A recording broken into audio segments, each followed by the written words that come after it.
안녕하세요. 충남대 국제학부에서 학생들을 만나고 있는 강성우라고 합니다.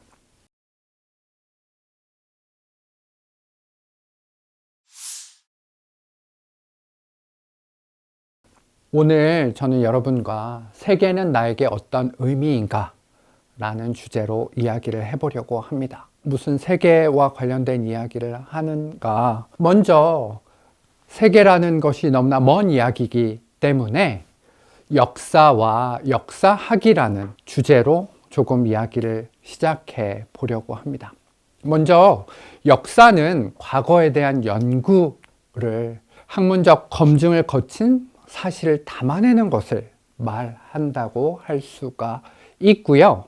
역사학은 그 역사를 만들어내는, 역사를 해석하는 방법론과 분석을 다루는 것으로, 다르게 이야기하면 역사를 보는 시각을 제시하는 것을 연구하는 것입니다. 우리가 종종 사관이라고 부르는 것이 바로 이 역사학입니다. 이 역사와 역사학은 같지 않습니다. 과거에 대한 단순한 연구가 아니라 과거가 담긴 의미를 해석하고 분석하고 그것들을 바탕으로 어떤 의미를 찾을 수 있는지 발견하는 전체적인 과정을 이야기하는 것이거든요. 그렇기 때문에 역사 서술을 형성하는 데 미치는 문화와 사회와 정서적 맥락 전체를 바라보는 것이 바로 역사학, historiography라고 이야기할 수가 있겠습니다. 다시 우리가 처음에 가진 문제, 세계는 무엇을 의미하는가? 나에게 세계는 무엇을 의미하는가? 라는 것에서 다시 그런 질문으로 다시 돌아오려고 하는데요. 많은 사람들은 자신의 세계를 바라보는 것은 정확하다라고 생각을 하곤 합니다. 별다른 의심을 품거나 내가 보는 세계가 왜곡되었다라고 생각하지 않습니다. 우리가 눈으로 보는 것이 믿는 것이고, 그렇기 때문에 백문이불여일견이라든지 seeing is believing 이라든지 하는 이야기가 나올 수밖에 없는 것이죠. 그렇지만 우리는 우리 눈에 보이는 것을 그대로 믿을 수 있을까요? 그것을 신뢰할 수 있을까요? 아인슈타인은 우리가 보는 세계는 단지 우리가 보는 세계일 뿐이다 라고 이야기를 했습니다. 그리고 다른 이들은 그것을 다르게 볼 수도 있다 라는 것을 이야기했는데요. 우리가 이 아인슈타인의 말을 받아들일 때 더 많은 것을 볼 수 있다라고 말씀드릴 수가 있겠습니다.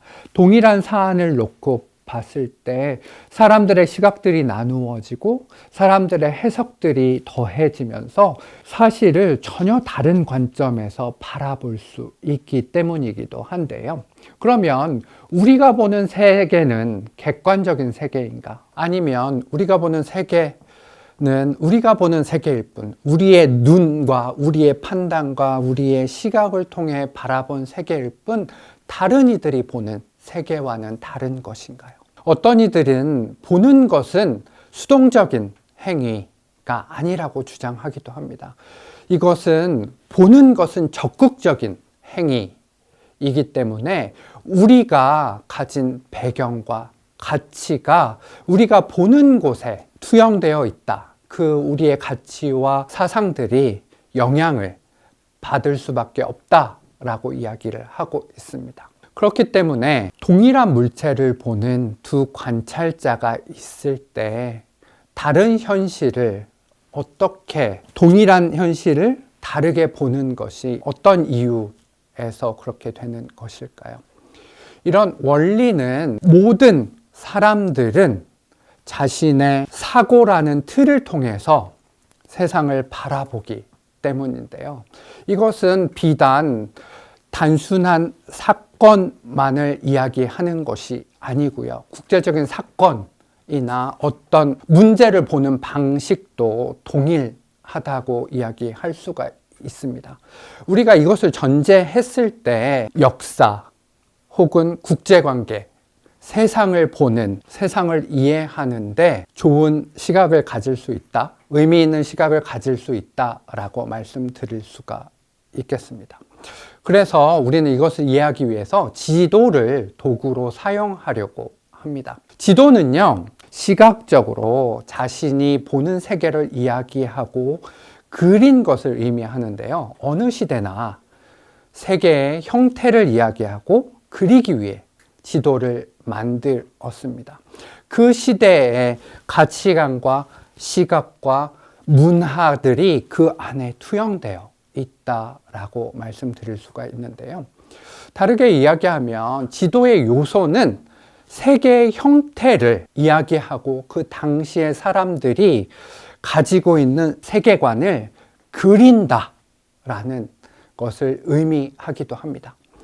그래서 우리가 지도를 통해서 과거의 사람들, 그리고 현재를 살아가는 우리가 세계를 객관적이고 정확하게 바라보고 있는지 한번 생각해 볼 수 있는 기회를 줄 수 있다고 생각을 합니다. 먼저 우리가 볼 지도는요, 오천축도입니다. 이 오천축도는 일본에서 가장 오래된 세계 지도인 오천축도와 관련된 이야기를 하려고 합니다. 오천축도는요, 호류지 기탐으로 인해 소장되어 있고요. 세로는 177m, 가로는 167cm의 상당히 큰 지도로 알려져 있습니다. 이 지도에는 1364년에 승려 주카이가 서사했다, 그렸다라고 기록되어 있는데요. 이 지도를 보실 때 어떤 생각이 드시나요? 이 지도가 세계 지도다라고 이야기했을 때 어떤 마음을 갖게 되시나요?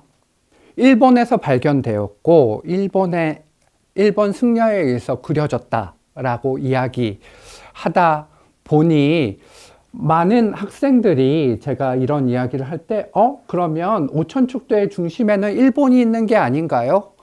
오천축도의 중심에는 동아시아가 있는 게 아닌가요? 라고 질문하곤 하는데요. 그렇지 않습니다. 오천축도와 밀접하게 관련이 있는 것은 불교의 전례라고 말씀드릴 수가 있습니다. 인도에서 발현된 불교가 중국을 거쳐서 한반도를 거쳐서 일본에 전해지게 되는데요. 일본에서 불교는 국가를 지키고 평안히 하는 종교의 역할만을 하지 않았습니다. 지식인들이 많이 수용한 불교는요, 일본인들이 생각하는 세계, 지리적인 지식을 크게 확대했다라고도 이야기할 수가 있겠는데요. 그 당시까지만 해도 일본이 생각하는 세계, 해외에 대한 인식은 중국과 한반도를 비롯한 동아시아와 그 해역에 머물러 있었는데요. 하지만 불교의 유입은 중국 저편에 부처가 태어난 천축이란 또 하나의 문명 세계가 있다라는 것을 인식했다는 것을 의미합니다. 다르게 이야기하면 일본이 생각하는 세계가 넓어졌다라고 말씀드릴 수가 있습니다. 왜 오천축도냐? 라고 이야기했을 때 오천축이라는 것은 불전, 불교의 경전에 따라서 고대 인도를 중, 동서남북이라는 5지역으로 구분한 것입니다. 우리는 지금 동서남북으로 세계를 구성하고 있지만 불전, 불교적인 세계관에 따라서 중, 동서남북이라는 5지역으로 구분했다라는 것입니다. 다르게 이야기하면 불교가 주장하는 세계관이 이 안에 투영되어 있고 그것이 기본 구조로 되어 있다라는 것입니다. 이 지도에서 일본을 찾아보라고 하면 정말 많은 제한들이 있는데요. 동쪽 외곽에 위치하고 있는 것이 바로 일본입니다. 그리고 동쪽 끝에 있는 여기 보시는 이 지역이 신단국이라고 부르는 중국입니다. 이 지도가 그린 세계는 불교의 진원지, 부처가 태어나신 인도를 중심에 두고 있다라는 것을 보여주는 지도다라고 말씀드릴 수가 있겠습니다. 그래, 그 일본에서 발견된 불교를 바탕으로 한 세계 지도가 이렇다면 서양의 지도는 무엇이 다를까라고 한다면 우리는 해리퍼드 세계 지도를 발견할 수 있습니다. 서양에서 가장 오래된 지도로 알려진 해리퍼드 세계 지도는요, 해리퍼드 마파문디라고 알려져 있는데요. 마파문디는 사실 중세 유럽에서 지구를 원반형으로 생각하여 만든 티오 지도, 이 오른쪽에 보시는 이 지도를 바탕으로 하고 있습니다. 보시는 바와 같이 이 지도는요, 3분할 지도거든요. 지리를 단순화해서 로마 시대와 중세 학자들이 알던 세계에 거주 가능한 지역만 보여주고 있습니다. 아시아와 유럽과 아프리카가 그것입니다. 그 원안에 그려진 세계가 유럽과 아프리카, 아시아의 세 땅덩이를 분리하는 T자형 물길이로 둘러싼 또한 대양가 와닿는다 라고 말씀드릴 수가 있겠는데요. 이 당시까지만 해도 아메리카 대륙은 발견되지 않았기 때문에 당연히 그때 지식으로 알 수 있는 세 개의 대륙만을 포함하고 있다라고 말씀드릴 수가 있습니다. 그 티오 지도를 바탕으로 만들어진 세계 지도입니다. 해리퍼드 세계 지도는 어떨까요? 영국은 이 지도에서 어디에 있을까요? 티오 지도를 바탕으로 했기 때문에 유럽 이 지역에 있다라고 쉽게 인식할 수가 있겠는데요. 그러면 지도를 볼 때 가장 중심에 두는 가운데는 무엇이 있을까라고 생각했을 때 예루살렘이 있습니다. 이 가운데 보시는 원형 모양의 지역이 예루살렘입니다. 말하자면 거룩한 땅이 가장 중심에 위치해 있다. 기독교적인 경전인 구약 성서와 관련해서 지도가 작성되었다라는 것을 우리가 볼 수가 있겠습니다. 그래서 유럽을 왼쪽에 놓았을 때 동쪽은 성스러운 곳, 에덴 동산이 있는 곳, 거룩한 땅, 홀리랜드 생각을 하는 거죠. 이는 중세 유럽의 교회 건축 양식에서도 종종 볼 수 있는 현상이기도 한데요. 동쪽에 있는 제단은 낙원이 있는 곳, 파라다이스가 있는 곳을 향해 있기도 합니다. 그러면 이 여백은 무엇을 의미할까요? 여러분 보이시는지 모르겠지만 이 위쪽에 어떤 사람이 내려다보고 있는 듯한, 그리고 그 옆에 몇 명의 사람들이 보이기도 하는데요. 이 보시는 가운데 있는 분은 기독교의 창시자로 알려진 예수 그리스도입니다. 예수 그리스도와 최후의 심판이 내 모습이 지도의 위쪽에 그려져 있다라고 말씀드릴 수가 있겠습니다. 단순히 지도 안에서뿐만이 아니라 지도 외곽에서도 기독교적인 세계관이 그대로 드러나 있고, 그것이 그 당시의 세계를 보는 방식이었다라고 말씀드릴 수가 있겠습니다. 우리의 이야기, 우리에게 익숙한 지도로 한번 돌아볼까요? 많은 분들이 혼일강리 역대 국지도는 보신 적이 있으실 것 같은데요. 조선 전기 1402년에 국가 주도로 만들어진 현존하는 한국에서 가장 오래된 세계지도라고 말씀드릴 수가 있겠습니다. 이는 세로는 148cm이고 가로는 164cm의 대형 지도라고 말씀드릴 수가 있겠는데요. 흔히 강리도라고도 많이 불리기도 합니다. 이 지도에 보시면 한반도는 물론이고 중국과 일본, 그리고 인도와 아프리카 지역, 그리고 유럽까지도 포함한 구대륙 전역을 포함한 지도라고 말씀드릴 수가 있겠습니다. 그런데 보시는 바와 같이 중국이 지도의 중심입니다.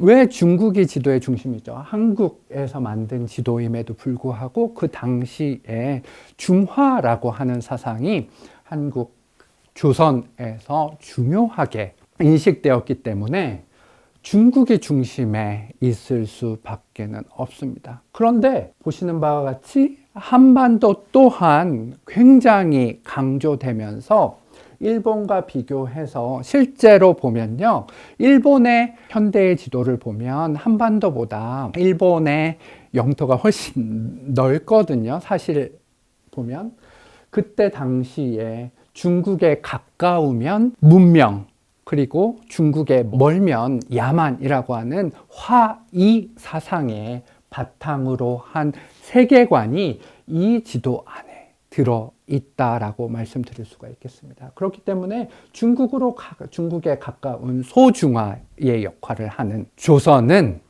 거대한 대륙이고, 반대로 야만을 상징하는 일본은 아주 조그맣게 그려져 있을 수밖에 없는 거죠.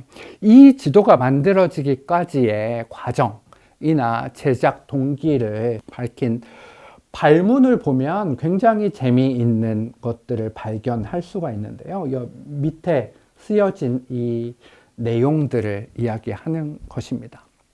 그런데 이것을 왜 만들었냐? 라고 이야기했을 때 지도 제작자는 이렇게 이야기하고 있습니다.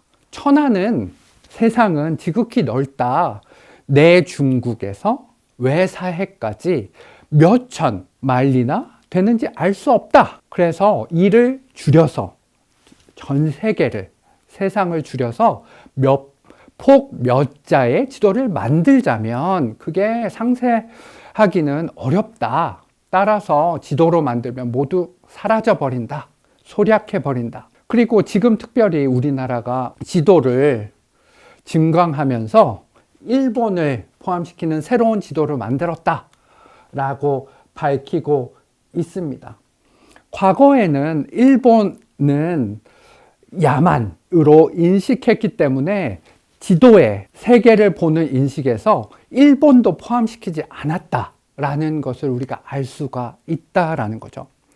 그래서 이 일본까지 포함시킨 이 지도를 굉장히 자랑스러워 하면서 정연하고 잘 만들어지고 좋아서 밖에 나가지 않아도 천하를 알 수 있게 되었다 라고 이야기하고 있습니다. 그리고 지도를 보고 지도의 멀고 가까움을 아는 것은 다스림에도 하나의 보탬이 된다. 이것이 정치와 국제관계에도 영향을 준다라는 것이죠. 왜냐하면 그 규모와 국의 크기를 알기 때문이다 라고 분명하게 이 지도를 만든 목적을 밝히고 있습니다. 그러면 우리가 근대 세계에 와서 지도를 보면 과거의 세계관이나 중화사상이나 이런 세계관에서 자유로운 어떤 측량에 기초한 세계 지도를 얻을 수 있다면 불교적인 세계관이나 기독교적인 세계관이나 아니면 중화 세계라고 하는 그 당시의 국제관계의 바탕이 되는 이론에서 자유롭다면 우리는 정확한 세계 지도를 얻을 수 있었을까요? 먼저 칸티노 세계 지도라고 불리우는 것이 근대 세계의 가장 중요한 측량에 기초한 세계 지도로 알려져 있는데요. 세로는 105cm에 가로 200cm의 거대한 도면에 당시 포르투갈이 경험하고 파악하고 있는 세계를 그린 것이 바로 칸티노 세계지도라고 말씀드릴 수가 있겠습니다. 축적도로 보면요, 1282만 분의 1 정도로 추정되는 이 지도는 지구 규모의 세계 지도를 만들었다라고 이야기할 수가 있고요. 1502년에 작성된 것으로 알려져 있습니다. 칸티노 세계지도는 앞서 살펴본 일본의 오천축도나 영국의 해리퍼드 세계지도 마파문디나 홀리 강리 역대 지도와 비교해서 문화 또는 종교가 세계라고 생각하는 사상성이나 세계관, 우주론 등을 표현하는 지도에서 벗어났고 스스로 경험을 기초로 해서 만들어졌기 때문에 획기적이다, 근대를 만들었다라고 이야기하기도 합니다. 하지만 칸티노 세계지도에 표제에 기입된 것처럼 인디아스의 여러 지방에서 최근 발견된 섬들을 항해하기 위한 지도다라고 목적을 밝히고 있습니다. 그러니까 인도 주변 항해를 위한 지도일 뿐 정확성의 측면에서는 한계가 있다라고 말씀드릴 수밖에 없습니다. 뿐만 아니라 이 지도의 중심에 있는 포르투갈을 중심에 둔 모습은 포르투갈이 이제 해양 제국으로 거듭났다라고 하는 상징을 나타내기도 합니다. 하지만 이 지도는 유럽과 아프리카 해안, 그 당시에 알려진 지식은 굉장히 상세하게 그리고 있습니다. 하지만 가보지 못한 동쪽 끝, 거대한 황금반도가 있는 말레이 반도, 지금의 말레이 반도죠. 남쪽을 향해 뻗어 있는 지역은 제대로 그려지지 않았을 뿐만 아니라 동아시아 해안 북동쪽으로 거의 일직선을 이루면서 뻗어 있을 따름이기 때문에 유럽과 아프리카를 위한 지도, 조금 넓게는 인도까지 항해할 수 있는 지도일 뿐 세계 지도다라고 이야기하기에는 좀 부족해 보이기도 합니다. 이제 우리가 근대 세계에 왔기 때문에 칸티노 세계 지도를 지나서 우리가 보고 있는 지도와 굉장히 유사한 형태의 지도까지 왔습니다. 먼저 메르카토르 투영법에 보이는 세계는 어떤가요? 지금 여러분들이 보는 세계와 얼마나 다른가요? 메르카토르 투영법은요, 16세기 유럽에서 유행한 것으로 메르카토르가 만든 것으로 그의 이름을 따서, 지도 제작자의 이름을 따서 만든 것입니다. 이는 일정한 진방위에 따른 항로가 일직선으로 표현되어 있는 것이 특징인데요. 다르게 이야기하면 항해하기 너무 좋은 지도이다라고 이야기할 수가 있겠습니다. 16세기부터 유럽은 대항해 시대라고 하는 Age of Discovery라고 하는 세상을 발견하기 위해서 항해 지도가 너무나 필요했기 때문에 이 메르카토르 도법이 쓰인 지도를 통해서 세상을 바라보고 세상으로 나아갔다라고 이야기할 수가 있겠습니다. 보시는 바와 같이 비교적 현대의 지도와 굉장히 유사한 형태라고 이야기할 수가 있겠습니다. 하지만 이 지도는 정확한 지도일까요?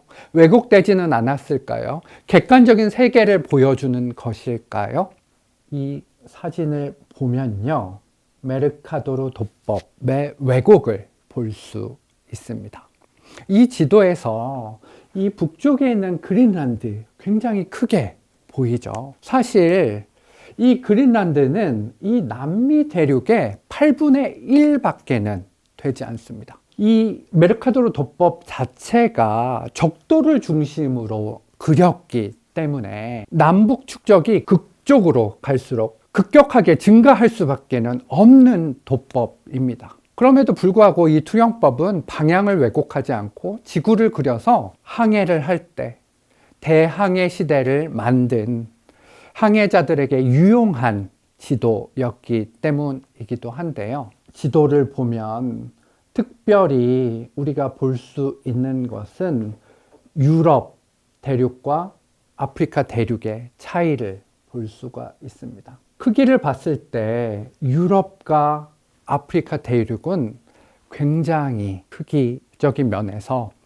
차이가 있음에도 불구하고 유럽이 확대되고 아프리카 대륙은 축소되면서 유럽이 침략할 수 있는 곳, 식민화할 수 있는 곳이라는 인식을 갖게 하는데 충분한 지도였다라고 이야기할 수가 있습니다. 유럽을 세계의 중심에 두고 다른 대륙에 비해 유럽 대륙, 북쪽에 있는 대륙들을 과장했기 때문에 고전적인 유럽 중심의 세계관을 보여준다. 그것이 메르카도르 도법이다 라는 비난을 받기도 했습니다. 다시 세계뿐 아니라 역사를 보는 우리는 어떤가요? 역사를 볼 때 우리는 객관적인 사실을 보고 있지, 우리는 히스토리를 보고 있지 라고 생각하시나요? 제가 앞서서 히스토리오그래피라고 하는 사관, 역사학이 중요하다, 역사학을 통해서 만들어진 것이 역사이다 라고 말씀을 드렸는데요. 역사 서술에서도 유럽적인 시각은 많은 곳에서 우리는 발견할 수가 있겠습니다. 이런 유럽 중심의 역사관을 폭로한 것이 에드워드 사이드라는 분이 쓴 오리엔탈리즘이라고 말씀드릴 수가 있겠습니다. 오른쪽에 있는 에드워드 사이드는 미국에서 활동한 학자였지만 그 자체가 팔레스타인 사람이었습니다.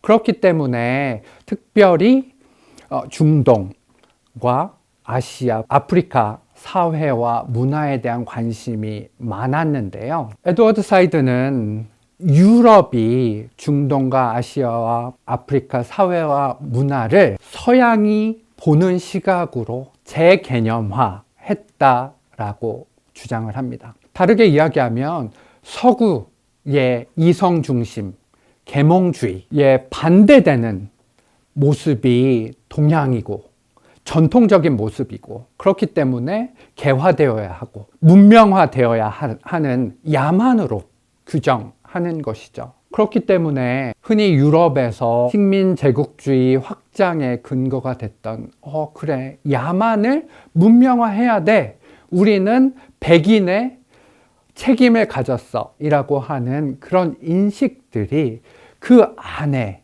서구인들의 생각에서 동양은 야만이야, 문명화되어야 돼 라고 생각하는 인식에서 시작되었다라는 것이죠. 다르게 이야기하면 서양의 우월성을 강조하면서 식민주의를 정당화했다라고 말씀드릴 수가 있겠습니다. 동아시아를 보는 서구의 시각은 어떨까요? 조금 전에 말씀드린 에드워드 사이드가 이야기한 오리엔탈리즘적인 서구가 보는, 서구의 개념화된 동양의 인식을 비판하는 책이, 그러면서 중국 중심의 새로운 연구 방법론을 제시한 책이 바로 학문의 제국주의라고 하는 폴 코헨의 Discovering History in China 라는 책입니다. 이 책은 사실은 한국에서는 학문의 제국주의라는 이름으로 번역되기도 했는데요. 오리엔탈리즘과 중국사로 번역되면서 학문의 제국주의, 서양이 생각하는 동양, 서양이 생각하는 동아시아, 서양이 생각하는 중국의 모습을 그리고 있습니다. 그래서 폴 코헨은 중국과 서양을 대립각으로 보고, 중국은 전통으로, 트레디션으로, 서구는 근대로 표현하면서 서구가 중국에 와서 근대를 시작했다. 서구가 근대를 가지고 왔을 때 대응, 도전과 응전이라는 이항구도로 근대화된 것처럼 묘사를 하기도 합니다. 다르게 이야기하면 역사의 서술에서도 우리가 앞서 말씀드린 역사학의 틀을 가지고 봤을 때 많은 왜곡들이 존재했고, 거기에 문제를 제기하고 그것들이 교정해 나가고 있는 과정이다 라고 말씀드릴 수가 있겠습니다. 다시 지도 이야기로 돌아와 볼까요? 많은 이들이 오류를 줄이고 객관적인 지도를 탄생시키기 위해 노력했는데요. 그 과정에서 발견된 투영법이 바로 골피터의 투영법이라고 이야기할 수가 있겠습니다. 사실 골피터스 투영법은 면적의 왜곡을 최소화하기 위해서 양극점으로 갈수록 좌우를 늘리고 위아래를 축소해서 그린 지도라고 말씀드릴 수가 있겠는데요. 우리가 메르카도르 도법에서 봤던 지도와 상당히 다른 모습을 볼 수가 있습니다. 유럽의 크기와 아프리카의 크기가 각별히 다른데요. 그럼에도 불구하고 골피터스 도법은 근본적으로 왜곡을 가질 수밖에는 없습니다.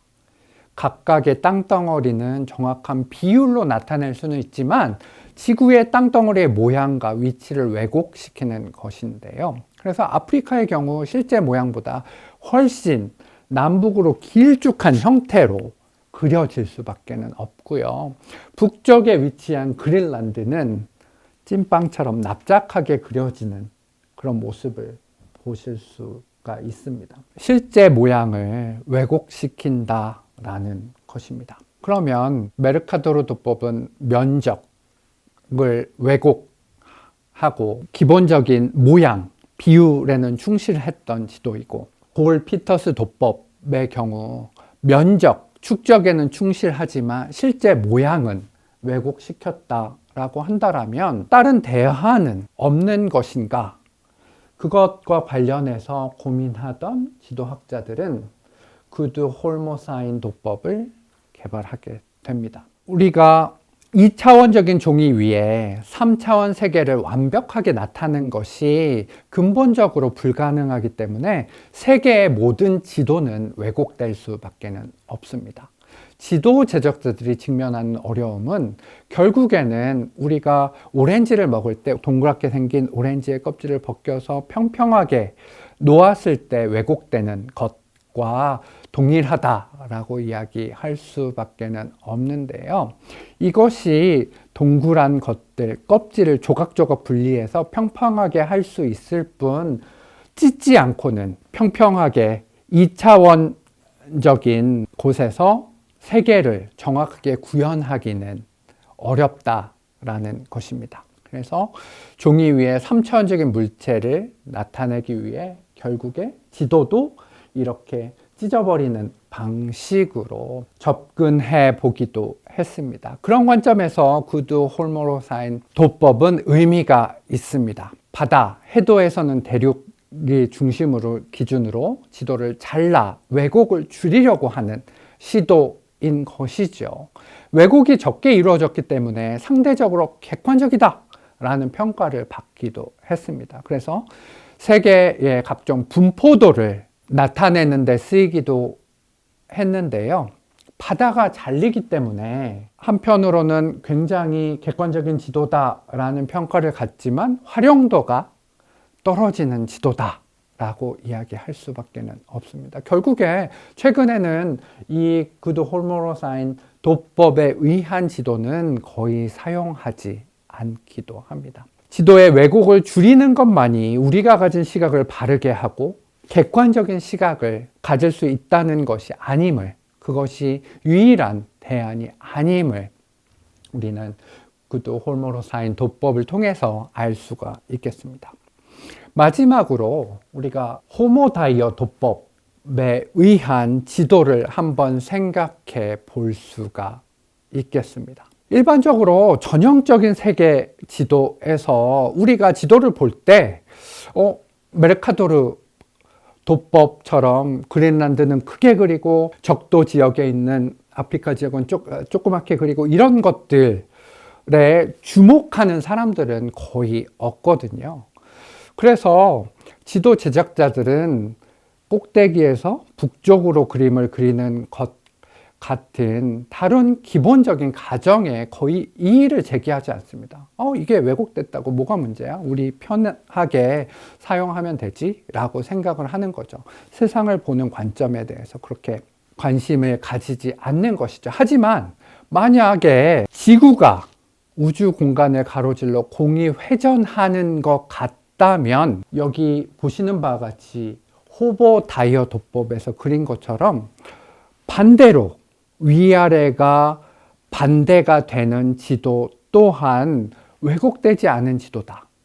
동일한 지도다 라고도 볼 수가 있습니다.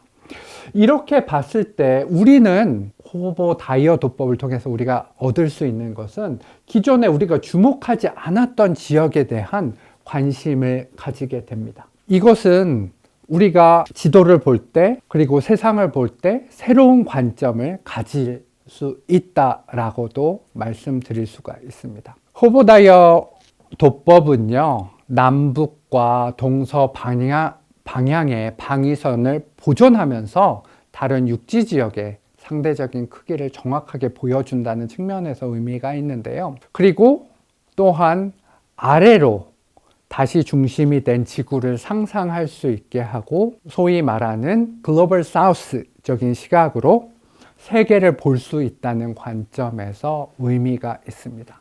지구 남쪽을 위쪽에 놓음으로써 세계의 국가들과 사람들의 위치에 대해서 왜 우리가 글로벌 노스와 글로벌 사우스를 나누는가?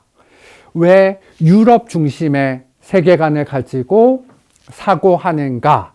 라는 것에 대한 개념화에 도전할 수 있다라고도 말씀드릴 수가 있겠습니다. 결국에 지도를 만드는 것은 객관적인 지도를 만드는 것이 가장 중요한 것이 아니라 일정 부분 우리가 포기해야 되는 부분 있을 수밖에 없다라고 말씀드릴 수밖에 없는데요.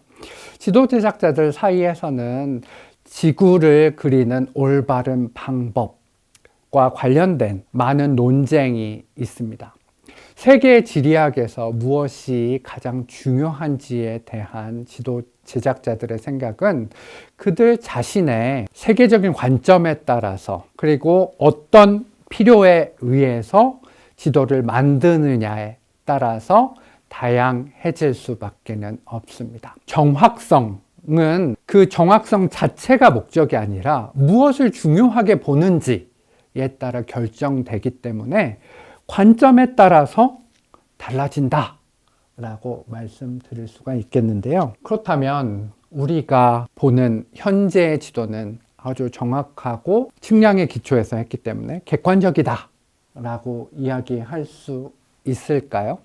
먼저 한국에서 발행된 지도와 여기 보시는 유럽에서 발행된 지도를 비교하면서 보시면 그 사실을 알 수 있을 것 같습니다.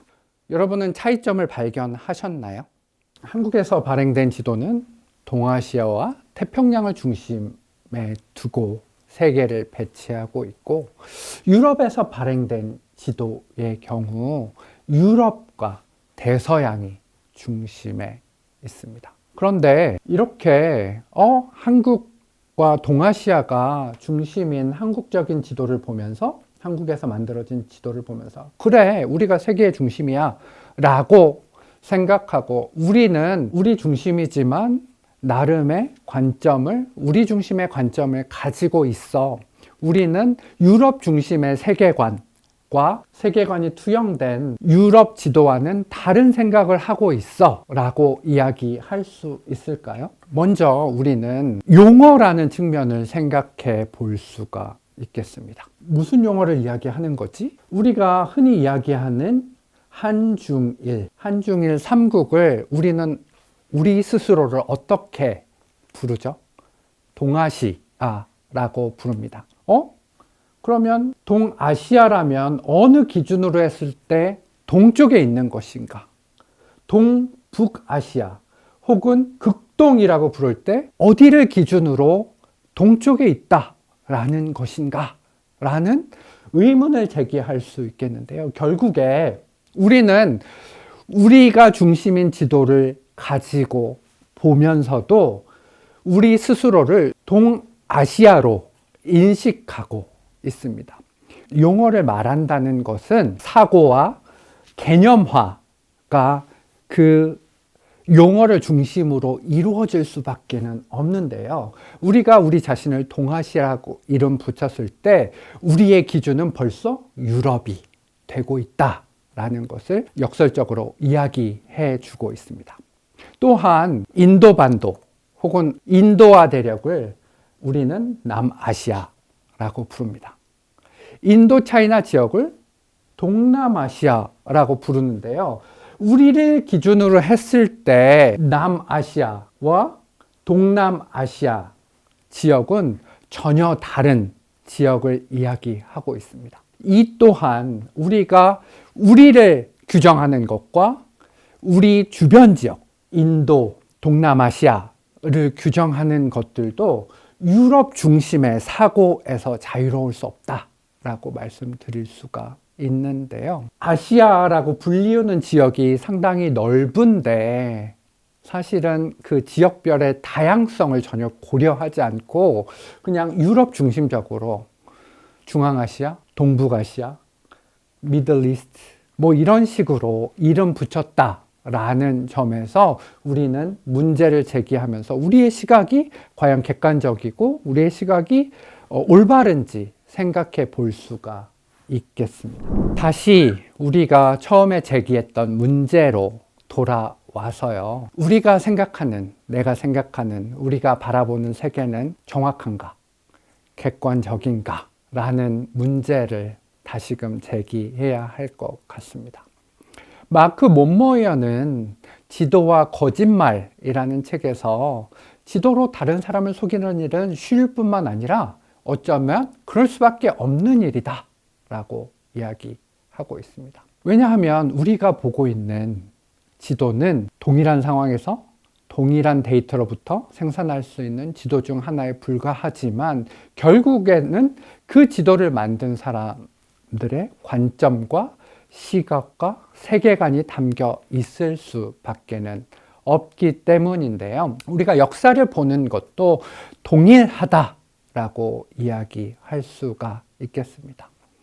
역사와 거짓말이라고 이야기할 수가 있겠죠. 우리가 보는 역사는 객관적이고 정확한가요? 우리가 보는 역사와 세계는 객관적이고 모든 사람들이 동일하게 볼 수 있는 그 시각인가요? 편향되지는 않은가요? 어떻게 나는 역사와 세계를 그러면 균형 잡힌 시각으로 볼 수 있을까요? 이렇게 스스로 우리가 역사를 볼 때나 세상을 볼 때, 국제적인 문제를 볼 때나 어떤 상황들을 닥칠 때 그런 관점을 갖추지 않고 스스로 그런 질문들을 하지 않으면 역사와 세계를 보는 관점은 왜곡될 수밖에 없고 우리는 세계를 온전한 형태로 바라볼 수 없을지도 모릅니다. 여기에서 오늘 강의는 마치겠습니다.